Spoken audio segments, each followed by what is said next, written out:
बिस्मिल्लाह अर्रहमान अर्रहीम। बाब सुजूद अलल अनफ़। मखना दायो बहस चलेगी च हुक्म दारे च सड़े दे सजद कई पवो आज़ाओ। बाज़ अहादीसों की वो डुकी राजी और बाज़ के वो आज़ा राजी। चूँकि अरबी दा दागी खपल मसला दा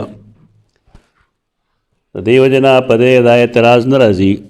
च पोज़ा और तंदे खुजान लजान लदी। अरब दा दवाड़ा पयो वजह के तस्लीमई पदे वजह तयौ हुई दे दा पता लगी कि कुरान और हदीस बाने कलदा से एतराज़ राजी ना गए एतराज़ अहल ज़ुबान न कि अहल लिसान आजमियान कही दाद आजमियत नतीजे लेकिन इस्तिलाह फ़र्क पता और न लगी। अब बस एतराज़ जड़ लेते हैं मुअतज़िला असल चीज़ दगो दा सुजूद अलल अनफ़ बास खलक दिन दा मुराद अखली च सजदा पप्पो ज़बान दे सिर्फ यानी पतंदी बांधे सजदा नशी संग वही देलान दे अनवर शाह कश्मीरी रहमहुल्लाह लिखली दी बाब सुजूद अलल अनफ़ वहुव रिवायतुन अन इमामना रहमहुल्लाह ताला। इमाम अबू हनीफ़ा रहमहुल्लाह तदे निस्बत तरे लगियाई खलक हुई फ़िक़ही मसाइलों के दकम एहतियात ज़रूरत चिश दे नामुंग न को पखवान दा मामला गड़बड़ देखिए अवल बहस खुदाए च आया वाकई इमाम अबू हनीफ़ा रहमहुल्लाह वेली दी व वेल द पार सनद ज़रूरत है सनद पकार दे लावल द्वैमदा च आया इमाम अबू हनीफ़ा रहमहुल्लाह वाकई दा वेली दी तो देने हजरत रुजू न नकले ज़कदा हक़ परस्त उलमा तरीक़ा दारा चेगी एनी टाइम पखपलो आराओ इज्तिहादात माए नज़र साथी संग चे दो ख़ मुसन्निफ़ कार दाई चा पखपल किताब माए नज़र साथी मख के मावेलू तेर दर्स न रागे रे दरस न मख के ची किताब चे कम दे दार मुसन्निफ़ द ज़ुई पशांति औलाद पशांति ज़मुंग द व्यक्त वड़ो चे व्यक्त गट शिकन आगा आफ्ता की औजल द ब्या बुजू नाइलख समो रा समो ये कि बीमार शी नमो ले इलाज को यो सड़े दागेलम के जाफूशी या तैलम राही जमा अफलान के राय गलत वा सही न वा दादा अखलाक़ी और दीनी फरीज़े जुड़ेगी चदे दागे न रुजू की पख्वा ज़माने के वदाद इंसान कमाल गण लगे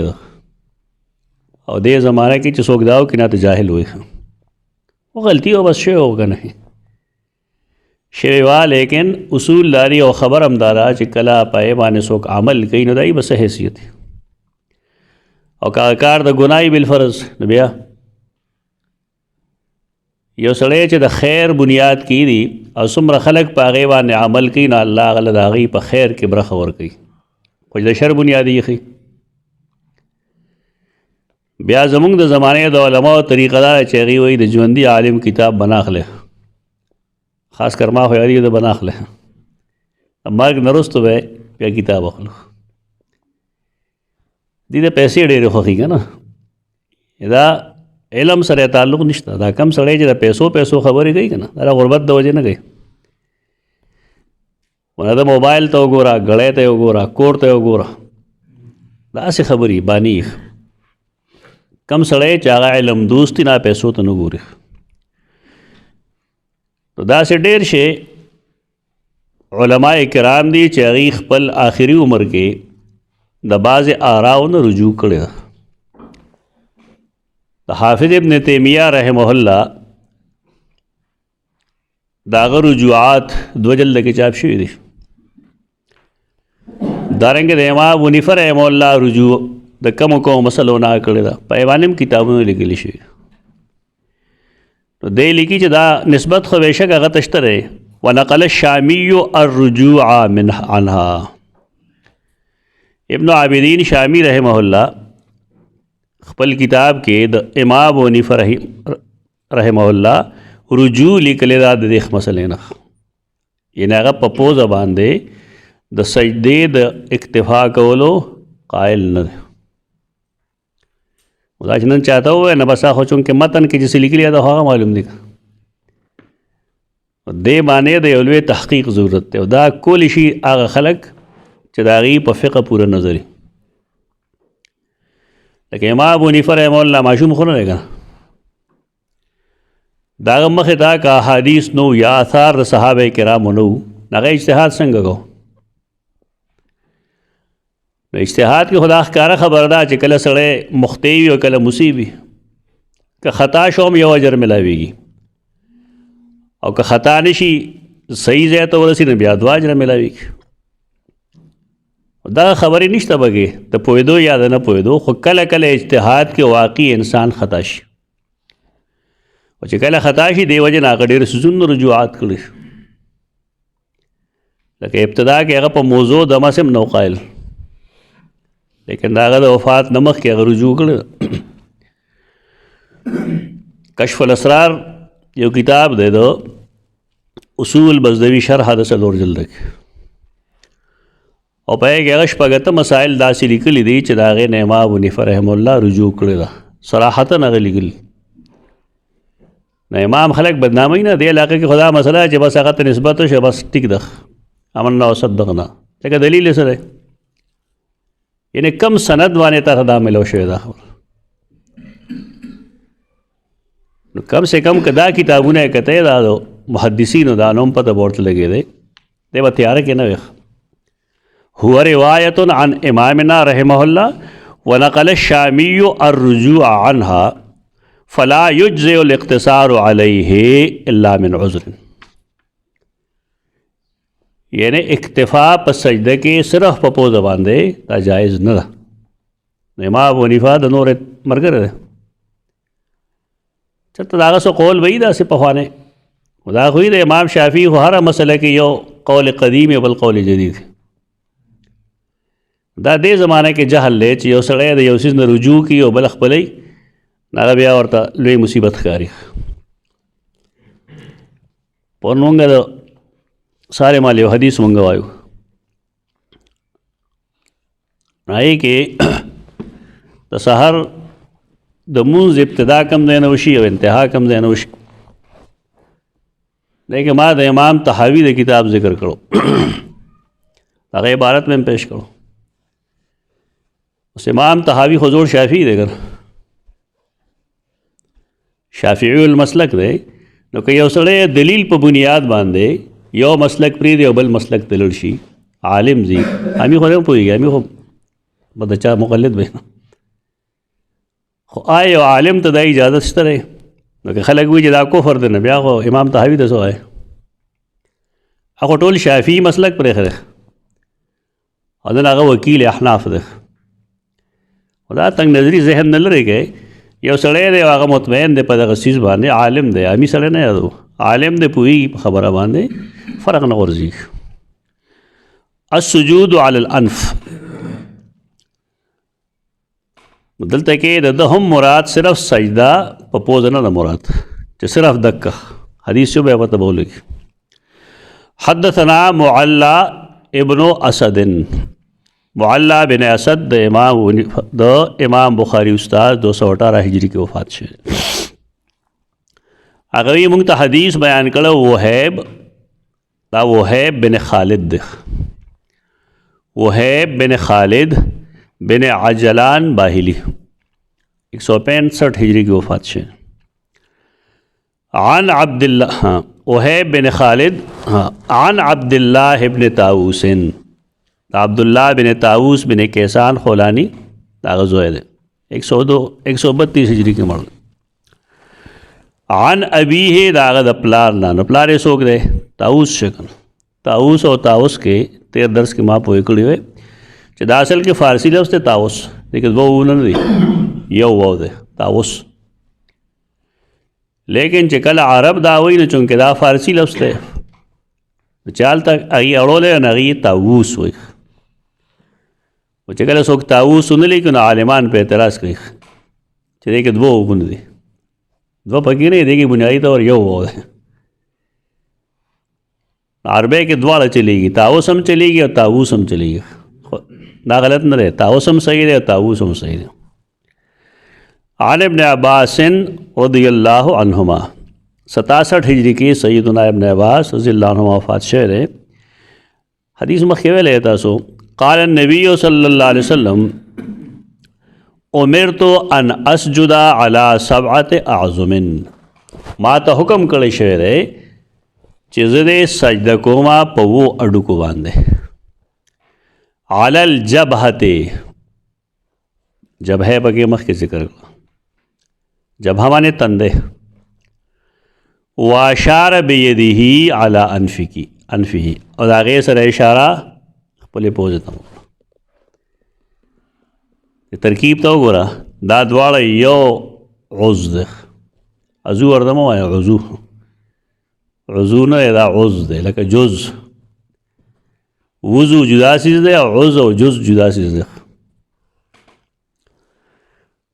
استاذ د پاره دا ضروري ده چې هغه کم شی ښیي، پکار دا چې د هغې صحت او عدم صحت هغه ته معلوم وي. موږ ته مسله ده چې کوم نوي ټیچرز راځي غریبانه لیس نه ورځي، او دا څه کال چې څنګه پاس شوي دي او پروس کال څنګه پاس شوي دي او بل کال څنګه پاس شوي دي. بس اوس خو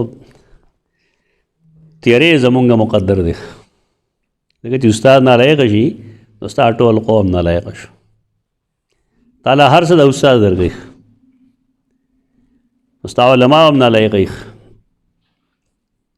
ستا انجینران هم نالایقه، ستا ډاکټرز هم نالایقه. دا ډېر حساس چیز دی او خلک دې طرف ته توجه نه ورکوي. ډېر استادان عضو ته عضو وي، دا د وضو په شان ګڼي. دا عضو جز څنګه جز جیم زی و باندې حمزه یي، دارنګې عضو عین دوا دو ایوان حمزه عضو. ان اسجد علی 7 اعظم، چې زه به سجده کوم په 2 اندامونو باندې، په 2 ډوکو باندې. علی الجبهة، په تندي. واشار بیده علی انفه، او اشاره وکړه د خپل لاس باندې پوزې ته، یعنې تندی او پوزه. والیدین، او دواړه لاسونه تلی. والرکبتین، او دواړه زنګنان. واطراف القدمین، او د دواړو خپو د دواړو قدمونو طرفونه. دا 2 اشیا شو، هغه نور 2 شو، او پوزه او تندی چونکې په مخ کې دي لہذا دا یو شو. دا حدیث کې چې راځي چې الله رب العزت اعضاء السجود حرام کړي دي په اور، او دا اعضاء السجود دي. یعنی د چا چې سجود ډېر دی، منځونه ډېر دي، الله به کدی جهنم ته لاړم شي بالفرض، اول خو به ځي نه انشاءالله، خو که لاړم شي نو دی ځایونو خیال به یې ساتلی شي. مونځ ډېر بهترین عمل دی، چېرې دې کوونکی خساره نه کوي. نو دیم فرمایلیو او بیا ویلیو چې ولا نکفت الثیاب والشعر، کفت ونډول، رانغاړل، بچ کول د ګې چاپېر دروړو نه، ګرد نخ، دا ټول څیزونه په کاف فیتې کې دي. ولا نکفت الثیاب والشعر، مونږ به نه راغونډو الثیاب جامې. دا مرض امامانو کې شته دی چې ځینو دغه ونیسي، پنسي ونیسي، رابرېږي، دا هیر کې د ځان نه، دا شی بیخي هیر کې. دې وجې نه ما قاعده ښودلې تاسو ته چې کله تاسو ودرېږئ مونځ ته نو ګیټۍ میټۍ ښکاره کوئ که نه، نو مخکې نه ښکاره کوئ، او که سر د اخوا دې خوا نه برابر که پټېږه، او ستا د ودرېدو ځای چې کوم دی کولوي او ستا لپاره دی کافي، هغه صاف ساته چې مونځ کې بیا نخرې نه کوې که نه. زمونږ خلک راشي په داسې ځای کې ودرېږي او درېدو نه یې، هلته اول مناسب ځای ځان له ګوره، دا ضروري ده. مونځ هغې نه عادت جوړ کړی د خلکو، حال دا دا عبادت دی. جاندار مونځ کول پکار دی. جاندار مونځ به هغې کېږي چې مونږ د هغې قواعد ضوابط، د هغې نوافل، د هغې فرایض، د هغې مستحبات د هغې خیال وساتو نو لمونځ به جاندار شي. شعر ویښته د سر ویښته دا هم نه راغونډو دا مطلب مثلا د یو سړي ټوپی نشته یو سر یې ببر دی. د دې خو یو تعویل دا دی بیا چې ویښته به داسې نه راغونډو چې دې ځای کې غونډ کو ویې تړو. محدثین یو دا تعویل کوي او د هغې وجه دا ښیي چې احادیثو کې راځي چې د چا سر تړلی داسې نو دا د شیطان مقعد دی، شیطان دلته ناست دی. و دې وجه نه صحابه کرام به ویښته کولو کړل. خو دویم مفهوم د دې حدیث دا هم دی چې کله سجدې لزم نو که زما ویښته په ځمکه باندې زما نه مخکې سجده کوي نو ودې کېږي. هلته به سړی دا نه کوي چې ویښته به خپل د سجدې نه منې کوي. دا دواړه مطلبونه یې د حدیث چې یا خو به هغه تړي هم نه، مونځ په دوران کې به څه کمسۍ ممسۍ نه کوي. صحابه کرامو کې ډېر داسې و چې د هغې ویښته اوږده و، هغوی به غوټې موټې ورکړی وې، ګڼ آثار دي په دې باندې.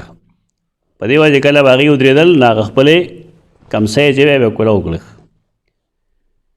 چونکې دا هم د انسان د وجود حصه ده، نو که دا مونږ سره مخکې سجده کوي نو ودې کې په ځمکه باندې انسان به وخت نه خپل مخ نه خالي کوي. دا دواړه مفاهیم دلته کې ابن حجر اسقلانی رحمه الله هم لیکلي دي او تقریبا ټولې لیکي. باب السجود علی الانف والسجود علی الطین. دا هغه زوړ باب دی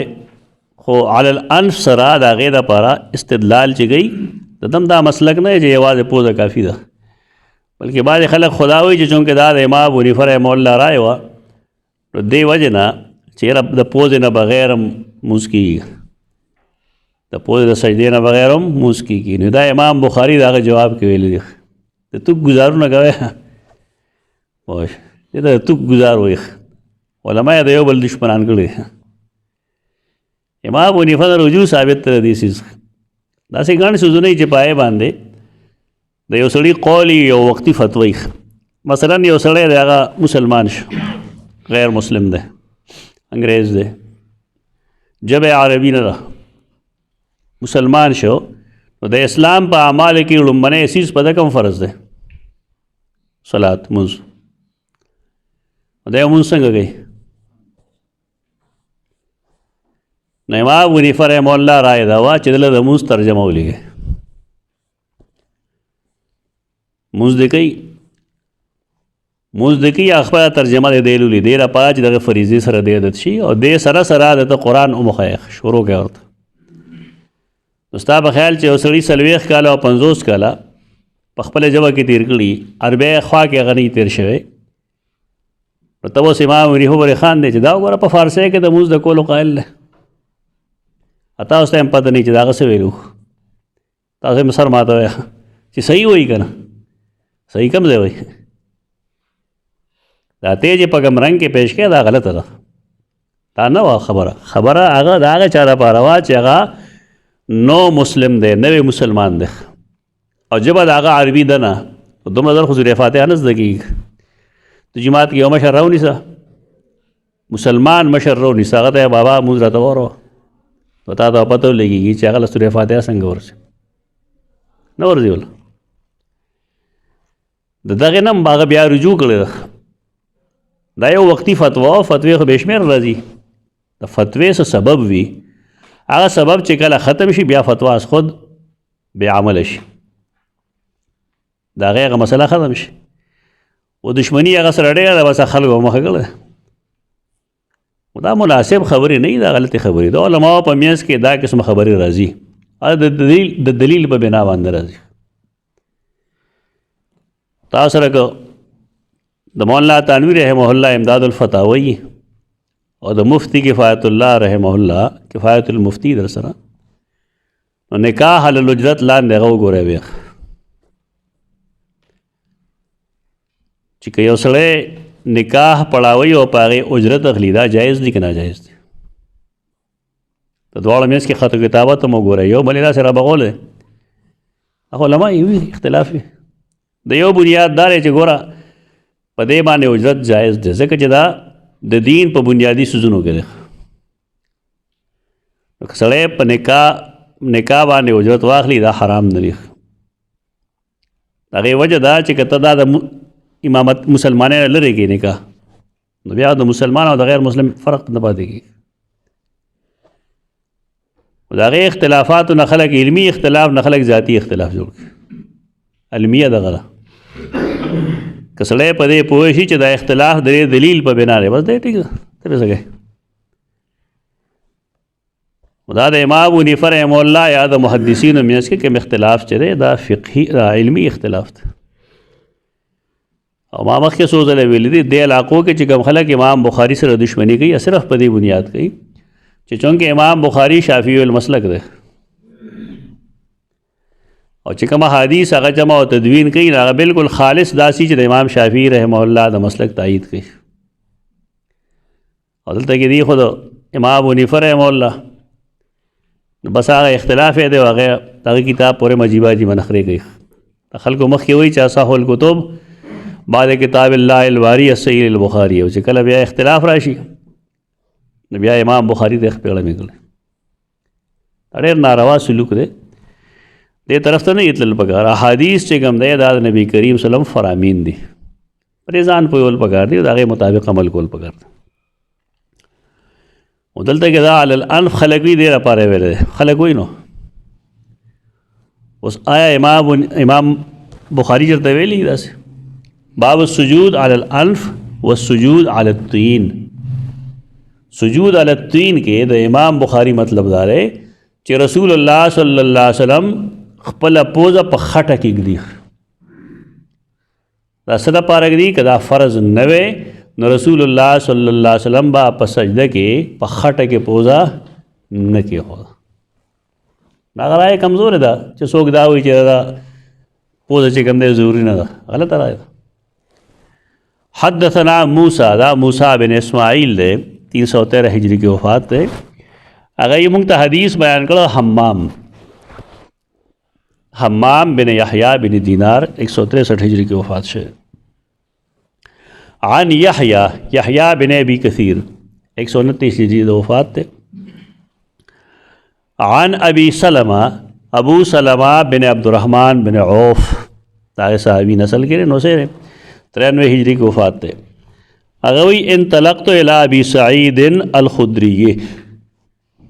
ابو سعید خدری رضی اللہ عنہ نم دے سعد بن مالک بن سنان 63 ہجری کی وفات شاہ. فقلت علا تخرج بنا الى النخل نتحدث اته ما را سے بار نوزو دې کجرو مجرو ته نخلستان ته نوزو لکه خبرې وکړو. فخرج هغه راووت ملګري صحابه کرام واپس کې ښه تعلقات دي. فقال قلت حدثني ما سمعت من النبي صلی الله علیه وسلم فی لیلة القدر. ما تا هغه شی وروه حدیث بیان کا ما ته هغه چې تا اورېدلی دی د نبي کریم صلی الله علیه وسلم نه د لیلة القدر مبارک تا یو حدیث اورېدلی دی ما ته هغه ووایه لږ. صحابه کرام به د یو بل نه نقل د حدیث کو کشرانو هم د مشرانو نه کو ډېرو وړو به کول. په دې نقطه ځان پوهېږئ نو تاسو ته به د یو غټ سوال جواب ملو شي. لکه حدیث بدء الوحی کوم چې د امام بخاري لومبنی حدیث ته یاد ویم د دې ناقل څوک دی رسول الله صلی الله علیه وسلم نه سیده عایشه رضی الله عنها. نو په هغې د خلکو اعتراض دا چې دا خو لا وخت پیدا نه و دا څنګه بیانوي. نو دې ته دا پته نشته دی چې صحابه کرام د یو بل نه اخذ کوي او چې کله اخذ وکړي نو چونکې په خپله صحابي دی نو ځکه که استاد حذف کړي نو حذف دی. عبداللہ ابن عباس په باره کې ډېر روایتونه شته دی نو هغه باندې هم خلک اعتراض وکړي چې دی خو نبي کریم صلی الله علیه وسلم وفات کړی دی خو د 9 کالو دی هغه وخت کې کم ځای و. صحابه کرام یو د بل نه اخذ کوي دې نه بیداري پکار ده. دا فتنه ډېره زیاته شو ډېره زیاته شو. یو بریتو والا لګیا دی که نو هغه حدیث چې کنت سمعه الذي یسمع بی هغې ته څه وایي وي دا چا هغې خلقو چې هغه وحدت الوجود والا دي که نه دا حدیث هغې جوړ کړی. خوش دا دی حال له كنت سمعه الذي يسمع به زه د هغه غوږ شم چې په ما اوري او هغه سترګې شم چې په ما ویني د محدث نه تپوس وکړه د حدیث څه مطلب په حدیث کې ضعیف راوي نشته دی کمزور نشته دی کذاب نشته دی منکر الحدیث نشته دی څنګه درته غلط دا لویه فتنه ده ډېره لویه فتنه ده عظیم فتنه ده او مصیبت دا چې دا د خلکو ګروپونو کې ده چې هغه خلک وي د حق پرست دي لانجه دغه اعتراض دا چې دی راوي دی خالد بن مخلد نہ کیسے چل رہے نن بتا دلته کې زه راوي خیمه چې په هغه به ابن معین رد کوي تردید به کوي لیکن محدثین د ابن معین خبره نه مني یو راوي چرته خالد بن مخلد ته کمزور ہوئے اصول صحیح ده جرح و تعدیل دا خو نه چې ته بس یو سړي ورته کمزور وي ته کمزور ده او بیا یحیی بن معین د اتوار کلاس کې چې مونږ کار کوو نه کې مونږه اقسام شروع کړي چې د محدثینو د جرح او تعدیل د حدیث او د رواتو د دې درې قسمونه دي څه معتدل مزاج دي څه متساهل دي او څه متشدد دي ابن معین خو به متشددین وګه یوازې د هغه چاته کمزور ویل قابل قبول نه دي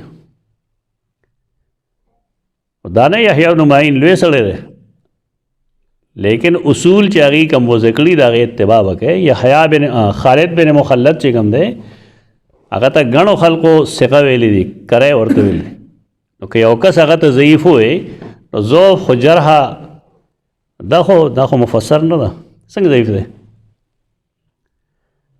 هسې خو مونږ چاته ضعیف هم وایو یو څه بل څه جرح کې تفسیر پکار دی داسې جرح په داسې حال کې د اډو قابل قبول نه دا د علم هم سم بنیاد و واصله ده خبره ده کوي بس خداره چې د مرداباد زنده باد چغي به مولا صاحب ورسه وایي لکه دا مرض لرې کول پکاري د ځان نه تحقیق میدان ته راتلل پکار دی دی وایي چې کشر سړی تپوس کوي یحیی تپوس کوي وایي د ابو سلمه نه ابو سلمه بن عبدالرحمن بن عوف هغه وایي ما تپوس وکړه د سیدنا ابو سعید خدري نه هغه راته وویل چې اعتکف رسول الله صلی الله علیه وسلم عشر الاول من رمضان څنګه چې رمضان شروع شو رسول الله صلی الله علیه وسلم اعتکاف پنځت جماعت تلل په لسمه لومبنه لسمه باندې واعتکفنا معه او مونږ مغسره د اعتکاف پنځت ور داخل شو فاتاه جبريل نغت جبريل راغه او ورته ویل ان الذي تطلب امامك ته چې کوم شی ګوره کنه اعتکاف ګوره یا ليله القدر ګوره ناغه مخ کې هغه مخکې د قرآن مجید د هغې وضاحت حدیث نه بغیر نه کېږي لیلة القدر خیر من الف شهر خو دی خو دا کم ځای ده قرآن کې وښیه قرآن مجید کې وښیه چې لیلة القدر کومه ده دا لګیا به یې بکواس کوي چې جی هر څه قرآن کې شته څه څنګه قرآن کې شته د قرآن مجید لومبنی مفسر رسول الله صلی الله علیه وسلم دی او هغه هم د ځان نه کوي دا حجت د دی دی چې نبی کریم صلی الله علیه وسلم بطور دین څه فرمایي هغه وحی خفیف دا څیزونه یاد ساته ځان سره خلک پکې دا وایي چې وحی خفیف څنګه وي دا وحی نه ده عطا جبریل څه معنا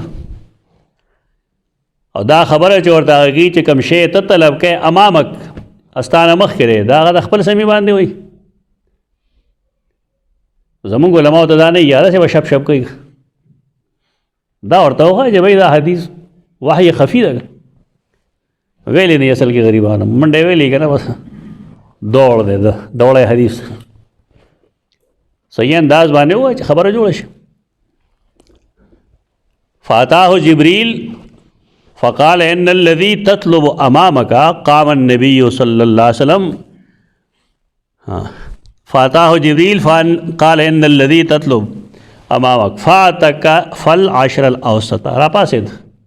نو بیا د میانځنۍ عشرې چې کوم دی د هغې د اعتکاف اراده یې وکړه فاعتکفنا معه نو موږ هم هغه سره اعتکاف وکړو اراده دغه وه فاتاه جبریل فقال ان الذي تطلب امامك اته چې کوم غواړې ليله القدر هغه بله عشره کې ده بیا هغه چې داخل شو قام النبي صلی الله علیه وسلم خطیبا صبیحة 20 من رمضان رسول الله صلی الله علیه وسلم پشلم رمضان باندې سوا کې باسد وی فرمایل من اعتکفا مع النبی فلیرجع فانی اريد لیلة القدر څوک چې اعتکاف کوي رسول الله صلی الله علیه وسلم سره هغې د مراجعاتو کې راځي دی فانی اريد لیلة القدر ځکه چې ما ته لیلة القدر ښودلی شوی دی علم ورکړی شو خدای چې وانی نسیتها ما نه هغه هېر کړی شوی ده اوس خولی و ما ته خو ما نه یې هېره کړی شو په دې باندې خلک اعتراض کوي دا خولی ولی هېرولی ولی خولی د دې دپاره چې پته ولګېږي چې په آخري لسو کې ده او هېرولی د دې دپاره چې دا مسلمانان په آخري عشره ټوله کې عبادات وکړي دا حکمت دی په دې کې دې کې د خندا سې دی خلک دې پورې ښایي دا خولی ولی هېرولی ولی دا نیلوي صاحب خبره موږ به راته تپوس وکړو چې ستا پوزه په مخ باندې ولې ده شاته ولې نه ځان ته ډېر هوښیار وی ده د دنیا په حکمتونو نه پوهېږي نو دین پورې خندنې کوي وانها فی العشر الاواخر فی وتر یہ تفصیل وکړه وانها او دا لیلة القدر فی العشر الاواخر په آخري لسو کې ده خو فی وتر پای کې هم په ناتکو روزو کې ده مطلب دا چې دا ناتکې شپې د انسان خامخا بیدار پاتې شي وانی رأیت کأنی اسجد فی طین وماء او ما ځان لیدلی دی گویا کې زه سجده کوم په هغې سار باندې فی طین وماء په خټو کې او په اوبو کې وکان سقف المسجد جرید النخل هغه زمانه کې د نبی کریم صلی الله علیه وسلم د جماعت چت هغه جرید النخل د کجورو څانګې وما نرا فی السماء شیئا اسمان کې څه ښکارېدل نه وریځ مریځ فجاءت قزعة یو ټوکړه د وریځې راغله فامطرنا نه په موږ باران وکړی شو یعنې څوونه لږ غوندې باران د شپې وشو فصلى بنا النبي صلی الله علیه وسلم نو موږ رسول الله صلی الله علیه وسلم موږ له د سهار لمونځ راکړو حتی رأیت اثر الطین والماء علی جبهة رسول الله صلی الله علیه وسلم تر دې پورې چې ما ولیدو اثر د خټو د اوبو د رسول الله صلی الله علیه وسلم په تندي و ارنبته ارنب معنی د پوزې سر د پوزې سر لګول ضروري دی د دې خلاف کوم قول لري چا غلط و ارنبته او د هغه د پوزې سر تصدیق رؤیاهو دا څه شی و تصدیق و د هغه د خو ما چې ورته وکتل نو د هغه پوزه هم د هغې سر هم ارنب دا هم د خټې اثر وپې او دارنګې تندي باندې و د امام بخاري چې کوم عنوان یې دی چې باب السجود علی الانف والسجود علی الطین تو دې نه د مراد څه شی دی د پوزې پوزه په مانځه کې لګول د دې فرضیت دې ثابتول غواړي دی نه باب عقد الثياب وشدها عقد الثياب وشدها جامع تړل وشدها او د هغې سختول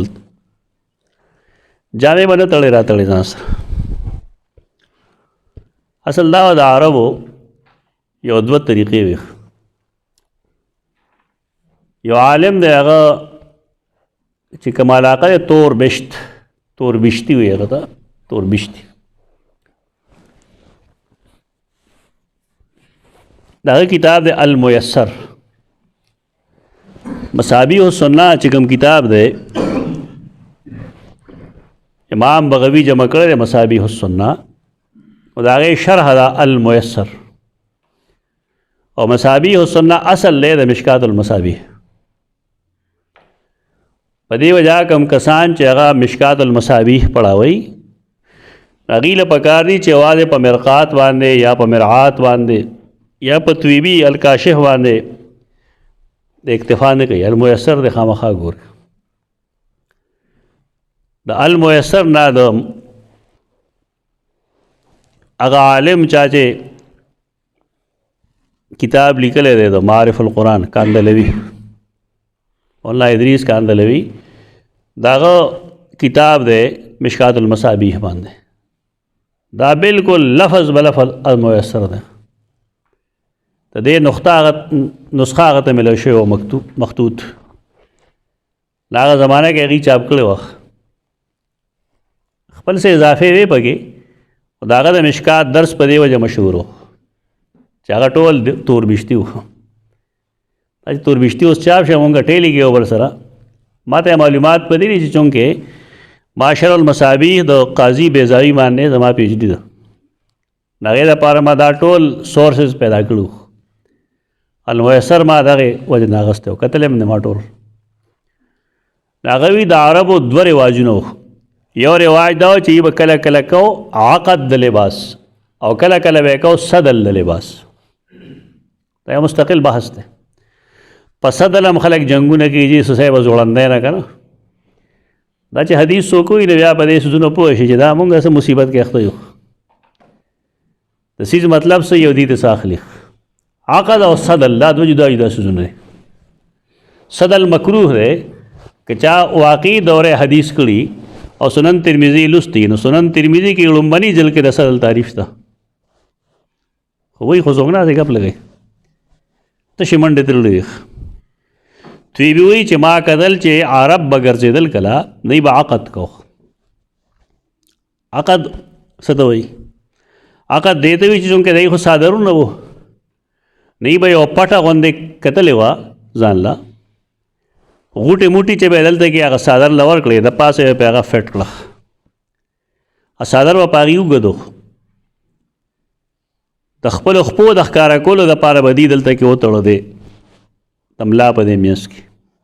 کمربند باندې دې ته عقد وایي نو د رسول الله وسلم د دې خبرې مطلب دا دی یا د امام بخاري چې کله سړی ودرېږي نو دی په دغه هیئت کې نه ودرېږي عقد الثياب کې نه ودرېږي هغه بالکل داسې که تاسو ډانګري ټایپ شیلی دي که نه ډانګري دکه ټایپ شي دی که سړی ښکلی نه ښکاري نو عقد الثياب دغه بنیادو جامې به یې داسې تړلې او چې کله به راغلل جومات ته داخل به شو نو هغه به یې کوله وکړو چې کوله به یې کړو نو چونکې هغه اظهاربند یا هغه څادره به وکړو نو هغه په ځمکه راښکلې کېده ورپسې دغې ته صدل وایي هغه حرام صدل دغه او دلته صدر څه ته وایي چې په اوږه باندې څادر یې دا کېده صدل ده لکه څه نه لګې په سر یې کېده یا وي یا په سر کېده یا ښکته کېده اوږې نه لرې کوي دا ډېر افسوس خبره ده صدل دې ته نه وایي سنن ترمذي متن کې د صدل تعریف کړی دی او دارنګې توربشتي هم دا لیکلي دي چې زه په دې نه پوهېدم تر دې چې ما عرب ولیدل چې هغې عقد او صدل دواړه کول نو د هغې زه په حدیث پوه شم د هغې علاقې خاص رواج دی چې هغې خپل کپړې د پاس نه او د لاندې نه راغونډې کړي لکه مونږ دا ویلي شو چې سړی څه وکړي لنګ ووایي یا هغه پرزولې چې کوي یا څه شی وړوکې غوندې جانګي په شان ځان را برابر کړي دا عقد دی په مونځ کې خو داسې نه ودرېږي او مونځ کې به داسې هم نه ودرېږي چې ستا کپړې دومره اوږدې شي چې تا پسې راښکېږي صدل به هم نه او د هغې وجه څه وه دا صدل د یهودو کارو و دا تشابه ده بالیهود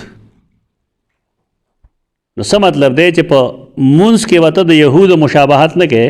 او د مونځ نه بار به یې ځان نه کلینډر جوړ کړي پینسې به یې د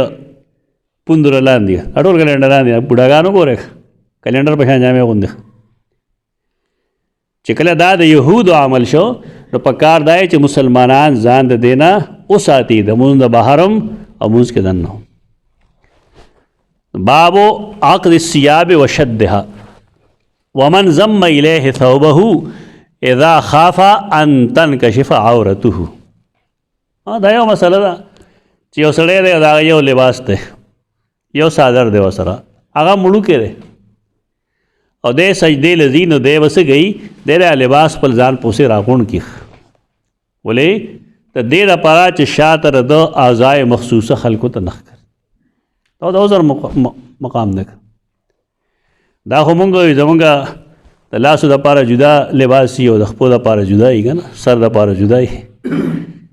صدري جدا ده پکې او دا په موږ خو د الله ډېر لوی کرم دی ډېر لوی احسان دی هغه زمانه کې دا څیزونه نه وو یو لنګوټې چا ته میلاو شو هم توره ده دا بعضې احادیثو کې راځي که نه چې هغه یو ډله راغلی وه ایمان یې راوړو په کې یو ځوان و کشر هغه قرآن زده کو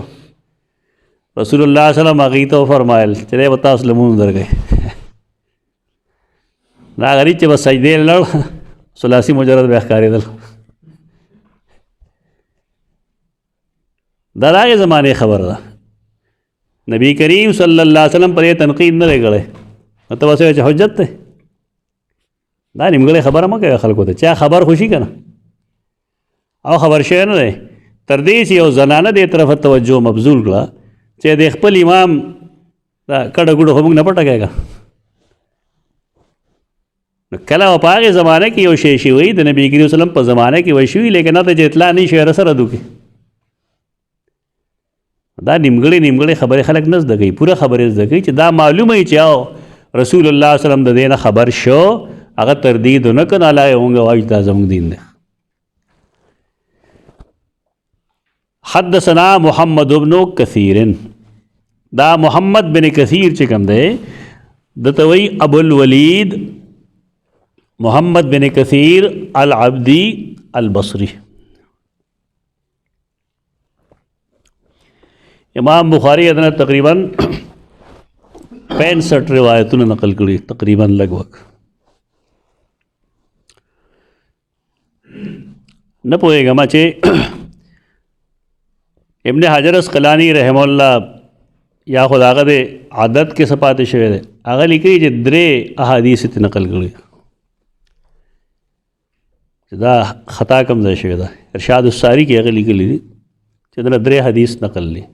الله اوس خدا سره مسله نه اوس شامله کې نوم ورکړه نه لکه شامله کې وکړه چې حدثنا محمد بن کثیر کلیک کنه تا ته ټول روزي مخ یو ګوره به پته ولګي نو اوس خدا مسله نشته دی پته لګېږي نه چې دا غلطي چا نه شوې ده آیا حافظ ابن حجر نه شوې ده څه عدد وړاندې رسته شوی دی کمپوزنګ غلطي ده کاتب غلطي اس پته نه لګي په دې کتابونو لیکلي شوي باقاعده هدی الساری کې ابن حجر هم لیکي او په دې د جرجانی کتاب د مستقل اسامی شیوخ الامام البخاری ازم کوشش تا کوم تر دې وخت پورې چې موږ دا کوم مستدان ویلي دي دا ټول تقریبا ما یو صفحه کې 2 صفحه کې پیژنګلو کړی دا یکه فائدہ دای چې انسان ته پته وي او د استاد حیثیت ورته معلومي دا چې کوم استاد دی محمد بن کثیر نو د په باره کې کتاب خو موږ سره نشته دی وار کې نیټ باندې موجود دی د کتاب نوم دی سوالات ابن الجنید د نوم دی سوالات ابن الجنید ابو اسحاق ابراهیم بن عبدالله الختلی دا د یحیی بن معین شاګرد دی د دی وی ما د یحیی بن معین نه تپوس کړو اول بل چا کړو دی وی 357 صفحه کې وسئل یحیی عن محمد بن کثیر العبدی البصری دا کوم د استاد سره د په باره کې تپوس کړی شو فقال كان في حديثي الفاظ حدثنا ابو اسحاق كانه ضعف اچھا زونه هم ته مطلب نه وایي څه مطلب ہے د ابو اسحاق په سند باندې صح حدیث بیانې داغه الفاظ صحیح نه دي دا د اعتراض دی د یحیی بن معین اعتراض دار چې د ابو اسحاق نه د کوم روایت تخلی هغه صحیح نه دي او صحیح نه دي څه مطلب نه چې ما تحقیق وکړو هغه مطلب دا غدارې چې غیر مرفوع احادیث او د ابو اسحاق په سند چې د کوم نقل کوي هغه د مرفوع ذکر کوي دا غلطی شو خطا شو ذکر دی وی کان نه ضعف طبیعت 344 نمبر باندې لیکي په خپل ابن الجنید چې سألت یحیی بن معین انا بعد ذلك عن محمد ابن کثیر العبدی، ما تپوسو کو د یحیی بن معین نه دین رستو پخپلا چې محمد بن کثیر عبدی څنګه راوي دی، فقال لم يكن يستاهل ان يكتب عنه، د دې اهل نه دی چې د هغه د حدیث ولیکلی شي، یعنی متروک ته د هغه باندې د دې اهل نه دی چې د هغه د حدیث ولیکلی شي. دا نن ووایه صاحبانو ته چې دا د دې څه جواب کړي. سوالات ابن الجنید ایک دا عبارت د دې ښه جواب چې کوم دی هغه حافظ ذهبي لیکلی سیر اعلام النبلاء لسم جلد صفحه 384 دغه عبارت نقل کړي روا ابن الجنید الخطلی عن یحیی بن معین قال لم يكن يستاهل ان يكتب عنه قلت الرجل ممن ظفر القنطره، بس دار چیز اصلاح وکړه خودنه بغیر دا محدثین چې د دې د بعض خلقو ځان له اصطلاحات سخاغه اصطلاحاتی چې هغه عام لګه دا حدیث منکر دی، دا ضعیف دی، دا موضوع دی، دغه څه مسله نشته. خو بعض محدثین داسې چې د هغې ځان له مخصوص اصطلاح یې جوړه کړې او چې تا ته د هغې پته نه وي نو ته وایې چې د دې څه مطلب شو. الرجل ممن ظفر القنطره لفظي معنی سره دا ډېره کې د خطر دی، لیکن د دې جملې مطلب د محدثینو په نزد نه دی، هغه دا دی چې لا یلتف الی ما قیل فیه، د چا باره کې چې دا ووایي چې دا سړی ظفر القنطره د دې مطلب دا دی چې د په باره کې څوک څه وایي قابل قبول نه دي. دا اشاره د هغه د ابن معین د قول ته. بیا لیکي چې وما علمنا له شیئا منکرا یلین به، هغه دا څه خبره نه ده کړې چې هغې ته مونږ منکر قول وایو او د هغې د وجې دې ته ضعیف وایو، بلکې دی یو قدم پورته شوی دی. دی وایي ولا ریب ان ابا الولید احفظ منه وارفع، تا کم زمونږ د امام بخاری راوي چې محمد بن کثیر دی چې کم دی په کم چې ابن معین رحمه الله تنقید کوي نو دا د بخاری راوي دا د ابن معین نه احفظم دی او ارفعم دی. یہ تو انصاف ہوئی، دے انصاف کوي د حیثیت هغه نه د ابن معین، د ابن معین حیثیت د ابوالولید نه ډېر ښکته دی، د حفظ لحاظ سره هم د درجې لحاظ سره. دا که دا عبارت تا ته زه نه یم او دغه اعتراض په تاسو وکړي چې جی په بخاري کې خدا سے راویان دي چې محدثین په هغې تنقید کوي. کوم کتاب چې لیکلی شوی دی په هندوستان کې د اظهر میرټي ایک یو اعتراض دا هم ده چې امام بخاری د ضعیف راویانو نه حدیث اخلي او د الله فضل دی زمونږ مسلمانان د دې مشغله دا ده چې یو بل ته کافر ووایي. د دې سوال جواب یې چا نه دی کړی، کوي نه څوک د سر نه، الله توفیق نه ورکوي. زمونږ استاد محترم وفات شوی دی اوس شیخ عبدالقادر سلیمان رحمت الله تعالی علیه، ډېر قابل استاد. دا به کله کله مونږ ته یو خبره کوله، زه چې دې دور باندې سوچ کوم ډېر خفګان راشي. هغه به وایي من حیث القوم زمونږ نه الله ناراض دی، من حیث القوم. په دې وجه باندې مونږ کې داسې خلک چې هغه د اسلام دفاع وکړي ډېر کم دي. هر سړی د خپل مسلک دفاع کوي، بس د اسلام دفاع څوک نه کوي. د امام بخاری د احادیثو نه دفاع دا دفاع دا د رسول الله صلی الله علیه وسلم نه. الدفاع عن احادیث الامام البخاری الدفاع عن النبی صلی الله علیه وسلم، دا جمهور رائے ده. دا زمون خلک خو چغې وایي هسې، لیکن چې کله د قرات خلف الامام او دا خبرې راشي بیا امام بخاری له صفر کې ضرب ورکړي. فقهي مسلک کې اختلافي ټیک ده اجتهادي مسایلو کې، لیکن امام بخاری ته بدرت مه وایه. دا ټول کوي، دا څومره خلک چې دنیا کې دی نن دا ټول دغه چل کوي، دا ډېر غلط طریقه ده. بیا د حافظ ذهبی بل یو کتاب دے تہذیب الکمال کم چې د حافظ مزی کتاب دے کافی غټ کتاب یو ډېره ښه بیبلوګرافي ده پای کې د زرګونو کسانو د هغې دوه تلخیصات لیکلی شوي دي یو تلخیص د هغې ابن حجر اسقلانی رحمه الله لیکلی دی تهذیب التهذیب او یو دا د حافظ ذهبی کتاب دی تذهیب و تهذیب الکمال دا تذهیب متل لفظ لګي وړوکی نه دی چې ته وړوکی کتاب دی د اتم جلد کې دغه خبرې لګي محمد بن کثیر العبدی صفحه 265 اور 266 اولې دغه حال ذکر کړی دی چې عن اخیه سلیمان د خپل رور سلیمان نه نقل کوي دا عجیبه د الله کار دی بس سلیمان دنه 50 کاله مشر دی دا غرور دی یعنی سلیمان د 50 کاله مشر دی د دې میاس کې آپس کې 50 سال د هغه به سو موري دا خزه حدیث کو دنه اخذ حدیث ته پاره کم سے کم وہ کاله خوشر تک دا سم الله اولاد ورغی چې 57-58 سال پس کم دنه چاله بچو شي حدیثونو کتابو سره ګوره عجایب غرایب راځي مخله دا خبره ابن سعد هم لیکلی دا سار ما کېدل نو دی لګي قال ابو حاتم صدوق فلان فلان بیا لګي احمد بن ابي خیثمه وی چې ابن معین ویلیو چې لا تكتبوا عنه فلم يكن بالثقه د دې ابو الولید دا چا چې موږ ذکر کوو محمد بن کثیر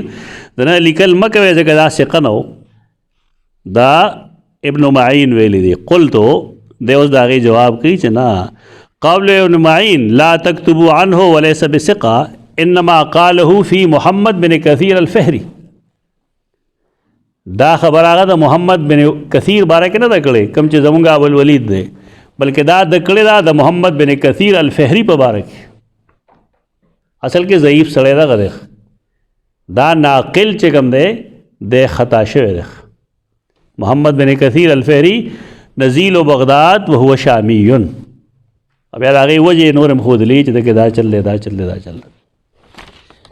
تبارکیف دا اعتراض چې کوم کېږي په امام بخاري رحمه الله چې دا راوي دا استاد ضعیف دی دا لیس بضعیف دا ضعیف نه دی دا قول خطا دی هر چا چې خندنه یې کړی دی غلط یې کړی دی حدثنا محمد بن كثير قال اخبرنا سفیان بن سعید بن مسروق ثوری سفیان ثوری چې ورته موږ وایو 161 ہجری کې وفات شوی هغه نقل کوي د ابو حازم نه ابو حازم نوم دی سلمہ بن دینار 133 کې وفات دی هغه نقل کوي د عن سهل بن سعد بن مالک سهل بن سعد بن مالک 88 ہجری کې د وفات شوی دی سعد بن سهل بن مالک قال كان الناس يصلون مع النبي صلى الله عليه وسلم خلق وا منز کو رسول الله صلی الله علیه وسلم سرا وهم عاقدو عذرهم عذر دا ازار جمع ده ردا او ازار دا دواړه صادری حکم صادر چې پاس تاویږي نه ته ردا وي او کم چې د لنګ پته اور لاندې چولی شي نه ته ازار وي ازار بند په اردو کې پرتګال ته وایي کنه ازار بند نو لاندې چې کومه کپړه تاول شي پاس خو نه اوس شي خو لاندې هم د هغې ازار عجبه وهم عاقدو عذرهم هغې غوټه کوونکي د خپلو لنګونو من الصغر د ورکوټوالي د وجې علی رقابهم په خپلو سوټونو باندې ابې سټ پورې هلته تړلی دا وجود به یې پټ کړی نو دلته لاندې خو ټیک د عورت پټ دی چې سجدې له لړ شي معامله خرابه دا کیفیت دی په دې حال کې مغې موز نه ده پرېښې شکوې نه ده پرېښې زمونږ یو سړي ته چې لږ غوندې یو وخت د روټۍ تکلیف شي که نه دی بیا اپنے رب سے بھی روٹ جاتا چې مال یې څه کړي دي او مال یې څه را کړي دي تا کې چې سا ګرځي را ګرځي دا لګه دا که د انسان په اختیار وي تا به ژوند نه تېر کړی دا غفور او رحیم دی انسانانو سره حساب کتاب نه کوي په داسې حال کې چې دی به تړونکي وو د خپلو لنګونو د ورکوټوالي د وجې علی رقابهم د خپلو سټونو باندې. فقیل للنساء لا ترفعنا رؤوسکن، و د ښځو دي په منځ کې آړ به هم دومره نه و، هلته خو آبادۍ دومره نه وې، نه میدان و، شاته صفونو کې زرانه دي. په داسې حال کې هغې جومات کې لمونځ کوي. اوس خو نه کوي، بس وي نه کوي نه، ولې نشته په دې نشته. زمونږ کلاس یې نه ما ملګرو نه تپوس وکړو چې په ښځو د جمعې د جمع لمونځ نشته، خو پردي غم له تلل پې شته که نه، شاپینګ کول پې هم شته، شاپینګ کول پې هم شته دی، خادی کې ګډېدل پې هم شته، په جنج کې تلل پې هم شته. علما ورته بډه سسته کړې ده چې خیر دی جي دا جماعتونو ته راولئ. د دې فقهي جزیې نه پاکوهن کې ډېر لوی نقصان خور شوی. دا فقهي مسله ده، خلکو دې منسوسي جوړه کړه، دا فقهي مسله ده، دا منسوسي نه ده. او بیا عجیبه خبره چې پښتنو کې په ښځه باندې تبلیغي جماعت کې وتل شته که نه، هلته یې څوک څه نه وایي. که ته وایې چې د محلې جومات ته یې بوځه چې د امام استاد نه کم سے کم لمونځ خو صحیح زده کړي، یا چې حج او عمرې له لاړ شي چې لکه د بوت په شان نه وي ناسته هلته کې چلو له نه وایي زه څنګه لمونځ کوم. او مفتو کې ثواب میلاویږي د جنازو، هغه ورځي نه نو څه به وکړي. دا خامخا مونږ دې نه دویم نمبر ځناور جوړ کړی. هغه څه مسله به راغلې وه قرآن مجید سورة النور کې د ښځې د وتو دپاره کم ضرورتونه ښودلي دي چې که پوره کوي نو بیا څه مسله ده نو هغه ورته وښیه خبره به سمه شي. نو بس د هغې فایده دا ده چې حق پرستو ته چونکې نه رسي، او همدغې خلکو سره ناست وي ورته څه ښیي، درود لکي به ورته ښیي، د خواجګانو ختم به ورته ښیي، دا خو ورته ښیي، هغې پیران خو یو بس ځان سره کښېنوي که یعنې عالم ته یې نه پرېږدي او پیر صاحب سره ناست دی، دا جایز دی. هغه چې ورته قرآن ښیي نو څنګه به ورته ښیي چې پاره ختمېږي، پاره پرېږده چې روبه ختمه شي که نه، یو پاو اووې سبا پروګرام کو، او سبا هر کس چې کوم دی 500 شپږ سوه روپۍ جمع کړي، د استاد او د استادې جیب پې ډک شو، یو کریټ مټۍ یې راوړې بس هغه وخوري، خبره ختمه شوه. د انکم ذریعه ده، دا پویول پکار دی. او ستا تجربه به نه زما تجربه شوې ده، ښځې اکثر یې مشرکې دي، هېڅ د عقیدې پته نشته هغې ته، هېڅ قسمه عقیده بالکل والله بالله ثم الله هېڅ څیز نه دي خبر. دا په دې نه کېږي چې ته سکول ته ځي او کالج ته ځي هلته څه ښیي خو څوک. دا حالت دا حدیث ته ستا مخکې دی، دا چا منسوخ کړه؟ منسوخ کېږي نه، یو جزوي فتوه وه یو وخت چې چونکې زمانه د فتنې ده لہذا زنانه دی مسجد ته نه ځي، ټیک ده، چې نه ځي هلته که د سکول ته هم نه ځي، کالج ته هم نه ځي، غم له هم نه ځي، خادی له هم نه ځي، ووټ له هم نه ځي، دار څه ور واچوه پکې. چې کله ته دلته کې پابندي لګوې نو هلته ولې لګوې بیا؟ دا محض د یو لکه د ښځو خلاف چې کوم دی یو سازش دی چې دا واقفیت رانه شي. ښځه چې واقفه شي نو هغې ته خپل حق معلوم شي چې زما په خاوند زما څه حق دی. یو سړی لګي او سار او بیګا خپله ښځه ټکوي، او چې دی حدیث ووري چې لا تضربوا اماء الله، نه ورته ویلی شي که نه چې ته ولې خلاف کوې د شریعت، یا تا چې کوم دی زه محرومه کړی یم د فلانکي فلانکي فلانکي څیز نه، د هغې حقوق خو قرآن او حدیث ښیي. زما خپل ذهن داری چې دا یو سازش دی د ښځو خلاف او چلیږي داسې، او نه دی کې څه بعد دی چې دا هر قسم کار کوي په خپل سړي باندې دي، د کلي هغه سر کې به په غیر ټبر کې غم شوي دا هلته یوازې روانه وي. ولې دا ډېر ناروا سلوک کېږي زنانو سره، ډېر ناروا سلوک کېږي. वहम आक़िदु उज़्रहिम मिन अस्सिग़र अला रिक़ाबिहिम फ़क़ील लिन्निसाए नख़द तो वेलिशु ला तरफ़अन रूसकुन्ना। ख्याल कवे द इमाम इत्तिबा लाजिम न कना तो सड़े के ज़र पासी खैर देखो खज़ा बज़र न पासी आगे ज़माने की पाबंदी भी लगो दा खोस न करना से उसको ज़हीन जुदारी उस खुद जनाना जय जुदारे बाकायदा पेंडे के जब सबक हुए अल तक ये स्कूल हो तालीमुल इस्लाम तालीमुल कुरान हाई स्कूल द्वेम चत मान दो दागे यो गेट हो कद तरफ था यो गेट है बरा मस्जिद तरफ तो शेखुल कुरान रहमहुल्लाह जी वकल रहा तो मस्जिद ता जुमे परोस खुतबे नमक के अंदाज चक्कर वे लगो गनमैन बेको तो जिसंग गन दस रिश्ता गनिश्त वह बेगस्त कुलो बेकत मिला वो सरो कारतूस मारतूस वे बगे उगतल जिसंग अल तब जनाना रातले जनाना बराला अल तक बाकायदा डक बोगज़ कला कला बागी सवाल जवाब वकल मुंग तस कमरा खाली के दादा डक्श जितले बदागे तरीका बदावा चे आखा बनत ललसोक दा शान देस्तिन गानो ज़ेव अल तक वासड़ी खपल नुम वागस बस खद नुम बेनागस खपल नुम बे वागस फलान के द फलान की जुए अल तब ऐलान स्पीकर माने फलान के द फलान की जुए रागल बदा चिकम मुतालिका खज़ा बोरात लो सरगोदा के मुंग सबक हुए सरगोदा के मस्जिद खलवे हाल हो काफ़ी न पाए कि ब्या नीम गोंदे योबल हाल हो पास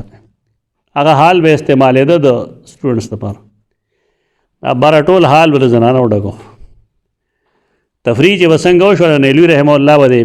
सेंटर के नास्तो नागा तो बेशमेर खतूना चिटे पास न रागौर जदल शुरू शो कतल बेटे खकारो दा के तालीम आम शी दगशान तो जनाना हो हर सब समश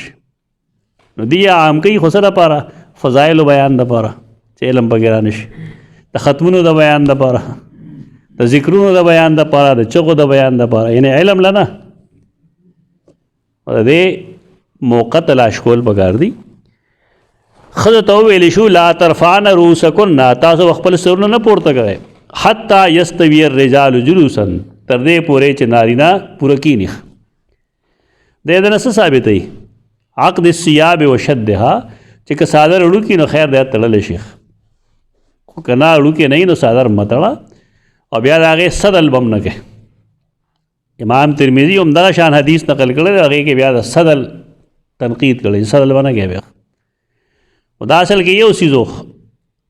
उदा खो आक़द आओ कम चीज़ सट के तड़ो लेकिन दस मसाबी हो सुन्ना द रिवायत न दा मालूमेगी च दा आक़दम नारवा दे च सड़े दे पास नम शेर आगुन के दलान दिनेम रागुन के सिर्फ सतर दा औरतों की जामे रागुन डिगी नाम नारवा दे बस के अक़ूलु क़ौली हाज़ा अस्तग़फ़िरुल्लाह।